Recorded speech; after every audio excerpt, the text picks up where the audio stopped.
हरियाणा में नई सरकार का गठन हुए अभी 1 साल का कार्यकाल भी पूरा नहीं हुआ है और इस बीच हरियाणा के बीजेपी के कद्दावर नेता रामविलास शर्मा को 1 साल में ही भारतीय जनता पार्टी हाईकमान संगठन ने डबल झटका दिया है। जी हाँ, पहले तो विधानसभा चुनाव के दौरान उनकी महेंद्रगढ़ विधानसभा सीट से टिकट काटी गई।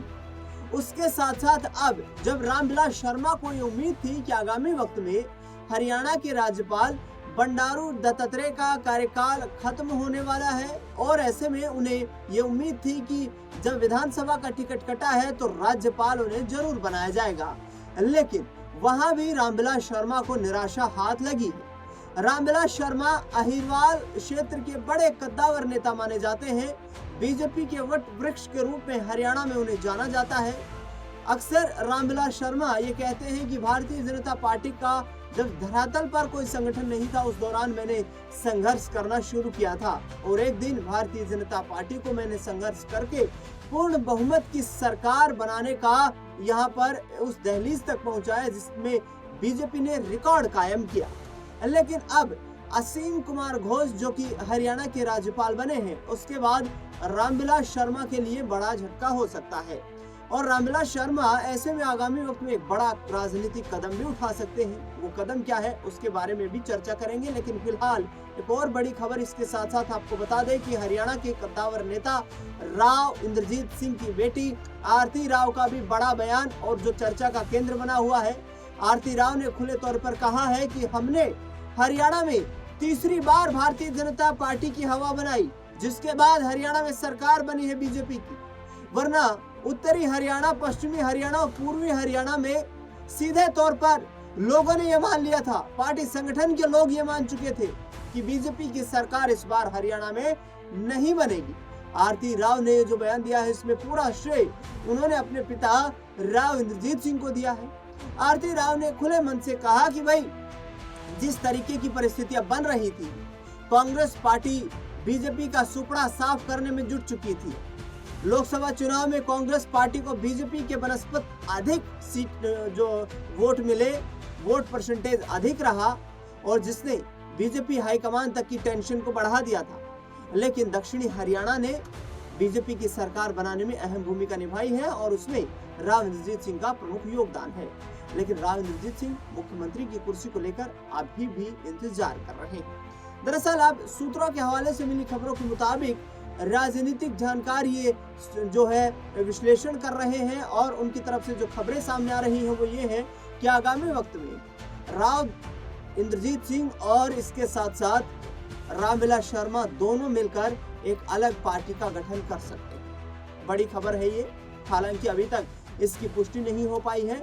अंदर खाने चर्चाएं चल रही हैं और अंदर खाने चर्चाएं ये है कि हरियाणा में बड़ा राजनीतिक तख्तापलट करने की तैयारी में राव इंद्रजीत सिंह जुट चुके हैं। हालांकि राव इंद्रजीत सिंह राजनीतिक तौर पर बीजेपी की पृष्ठभूमि से संबंध नहीं रखते थे।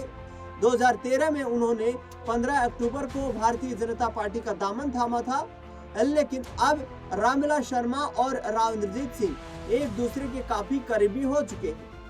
रामविलास शर्मा ने जब मनोहर लाल खट्टर के नाम का प्रस्ताव हरियाणा विधानसभा में रखा और जब उनके नाम पर जो मुख्यमंत्री बनाने की सहमति जताई गई, उस दौरान भी राव इंद्रजीत सिंह की नाराजगी और खामोशी देखने को मिली थी, जिस पर उन्होंने सीधे तौर पर कहा था कि हरियाणा में क्या कुछ विधानसभा के लेवल पर हो रहा है वो नहीं जानते। आगे आने वाला वक्त बीजेपी के लिए काफी चुनौतीपूर्ण रहेगा। रामविलास शर्मा ने विधानसभा चुनाव के दौरान ये बयान दिया था कि कंवर सिंह यादव, अभय सिंह यादव, मनोहर लाल खट्टर ने मिलकर मेरे खिलाफ षड्यंत्र रचा और उसकी एक ऑडियो भी वायरल हुई थी। लेकिन रामविलास शर्मा उसके बाद भारतीय जनता पार्टी के साथी बने हुए। रामविलास शर्मा हरियाणा में विधानसभा चुनाव के दौरान टिकट कट जाने से काफी खफा नजर आ रहे थे। मनोहर लाल खट्टर के साथ बताया जा रहा है कि उनकी तनातनी बढ़ रही थी और इस बात का जिक्र भी किया गया कि भारतीय जनता पार्टी के जिन बड़े मंत्रियों को हराया गया उसमें मनोहर लाल खट्टर की खास भूमिका रही, जिसमें ओम प्रकाश धनखड़ का नाम शामिल रहा, रामविलास शर्मा का नाम शामिल रहा, असीम गोयल का नाम शामिल रहा, उसमें कैप्टन अभिमन्यु का नाम शामिल रहा, राव नरबीर सिंह हारे। तो ये तमाम जो 9 मंत्री बड़े थे, उनमें से 8 मंत्रियों को हार का सामना करना पड़ा था 2019 में, और तब से लेकर अब तक ये बताया जा रहा है कि रामविलास शर्मा और मनोहर लाल खट्टर के बीच सियासी तनातनी देखने को मिल रही है। हालांकि अभी बता दें आपको कि राव इंद्रजीत सिंह जिस तरीके से मजबूती के साथ आगे बढ़ रहे हैं, उन्होंने एक और बयान स्पष्ट तौर पर दिया है कि अब उम्र का पड़ाव जो 75 वर्ष के पार हो चुका है, आगे आने वाले वक्त में दबाव की राजनीति नहीं करेंगे। अब दबाव की राजनीति नहीं करेंगे का मतलब सीधे तौर पर यह है कि आगे आने वाले वक्त में जो भी राजनीतिक फैसला लेना होगा, राव इंद्रजीत सिंह खुलकर लेंगे। लेकिन रामविलास शर्मा का अब डबल झटका लगने के बाद क्या वो सहयोग करते हुए राव साहब का नजर आएंगे, ये देखना बेहद दिलचस्प रहेगा। पिछले दिनों जिस तरीके से दिग्विजय सिंह चौटाला जननायक जनता पार्टी के जो नेता हैं, उन्होंने कहा था कि राव इंद्रजीत सिंह को अब क्षेत्रीय दलों की ओर रुख करना चाहिए, क्योंकि रीजनल ही ओरिजिनल है। रीजनल पार्टी के माध्यम से ही राव इंद्रजीत सिंह हरियाणा की सीएम कुर्सी तक पहुंच सकते हैं। रीजनल पार्टी को आधार मानते हुए ही राव इंद्रजीत सिंह आगे आने वाले वक्त में उनका सपना साकार कर सकते हैं। दिग्विजय सिंह चौटाला ने सीधे तौर पर कहा कि राव इंद्रजीत सिंह सबके जो है आदर्श हैं। आज वो वरिष्ठ नेता हैं, उनमें कुछ कमियां हैं, कुछ खूबियां हैं, लेकिन जब उनकी मांग मुख्यमंत्री की है तो भारतीय जनता पार्टी उनकी मांग को पूरा क्यों नहीं कर रही है। चौटाला परिवार के नेता दिग्विजय सिंह चौटाला ने सीधे तौर पर कहा है कि पहले भूपेंद्र सिंह हुड्डा ने उनका शोषण किया और उसके बाद मनोहर लाल खट्टर ने 10 सालों तक उनका राजनीतिक इस्तेमाल किया है। ये सियासी ताकत राव इंद्रजीत सिंह को पहचाननी होगी। लेकिन रामविलास शर्मा अब शांत बैठे हुए हैं।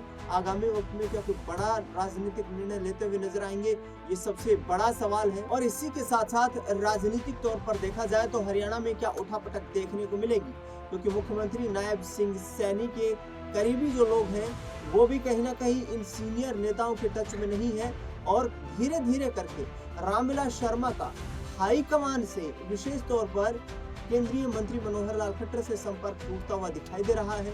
ये आगे आने वाले वक्त में उनकी राजनीतिक जो पारी है उसके लिए बड़ा खतरा साबित हो सकता है। राज्यपाल की जो उम्मीद उन्हें बनने की थी, वो राज्यपाल बनने की उम्मीदें फिलहाल के लिए टूट चुकी हैं। आगे आने वाले वक्त में क्या कोई बड़ी जिम्मेदारी मिलेगी, ये देखना बेहद दिलचस्प रहेगा। हालांकि रामविलास शर्मा पुरजोर तरीके से कह रहे हैं कि भारतीय जनता पार्टी हरियाणा को विकास की रफ्तार से जिस तरीके से आगे बढ़ा रही है उसमें वो सहयोगी हैं और पूर्णतः सहयोग दे रहे हैं। आगे आने वाले वक्त में देखना दिलचस्प होगा कि राव इंद्रजीत सिंह के साथ मिलकर थर्ड फ्रंट बनाने की यहाँ पर रणनीति बनाते हुए रामविलास शर्मा नजर आएंगे और हरियाणा में नायब सिंह सैनी या फिर मनोहर लाल खट्टर को कोई बड़ा झटका देने का काम करेंगे। इस पूरे मुद्दे पर आपकी क्या राय प्रतिक्रिया है वो हमें कमेंट बॉक्स में जरूर बताएं। देश दुनिया से जुड़ी तमाम बड़ी खबरों के लिए देखते रहिए नेक्स्ट 9 आवर।